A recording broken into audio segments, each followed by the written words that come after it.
ભગવાન શ્રી કૃષ્ણ અને દેવી રૂકમિણીના પાવન વિવાહ પ્રસંગે યોજાતા માધવપુર ઘેડ લોકમેળાના ભાગરૂપે આયોજિત બીચ સ્પોર્ટ્સ ફેસ્ટિવલનો વન અને પર્યાવરણ વિભાગના કેબિનેટ મંત્રી અર્જુનભાઈ મોઢવાડિયાના હસ્તે માધવપુર બીચ ખાતે ભવ્ય શુભારંભ કરવામાં આવ્યો હતો. આ અવસરે તેમણે માધવરાય મંદિર ખાતે દર્શન કરી ધન્યતા અનુભવી હતી. માધવપુર ઘેડના મેળામાં યોજાયેલા બીચ સ્પોર્ટ્સ ફેસ્ટિવલ કાર્યક્રમ દરમિયાન ઉપસ્થિત મહાનુભાવો અને ખેલાડીઓને સંબોધતા મંત્રીએ જણાવ્યું હતું કે દરિયા કિનારે રમાતી રમતો યુવાનોમાં નવી ઊર્જા અને ઉત્સાહ જગાવશે. રમતગમત માત્ર મેડલ મેળવવા માટે જ નહીં, પરંતુ શારીરિક સ્વાસ્થ્ય અને સામાજિક તથા રાષ્ટ્રીય વિકાસ માટે પણ અત્યંત મહત્વપૂર્ણ છે. અંતમાં તેમણે તમામ ખેલાડીઓ અને રમતગમત વિભાગના અધિકારીઓને અભિનંદન પાઠવી યુવા પ્રતિભાઓને રમતગમત ક્ષેત્ર આગળ લાવવા પ્રોત્સાહિત કર્યા હતા.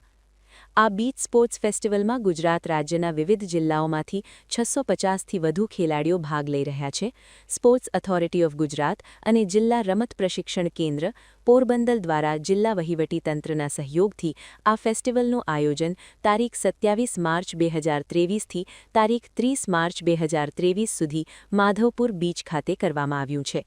ફેસ્ટિવલ દરમિયાન beach football, beach kabaddi, 100 metre દોડ, નાળિયેર ફેંક અને પરંપરાગત અખાડા કુસ્તી જેવી સ્પર્ધાઓ યોજાશે. નિપુલ પોપટ, પોરબંદર ટાઈમ્સ.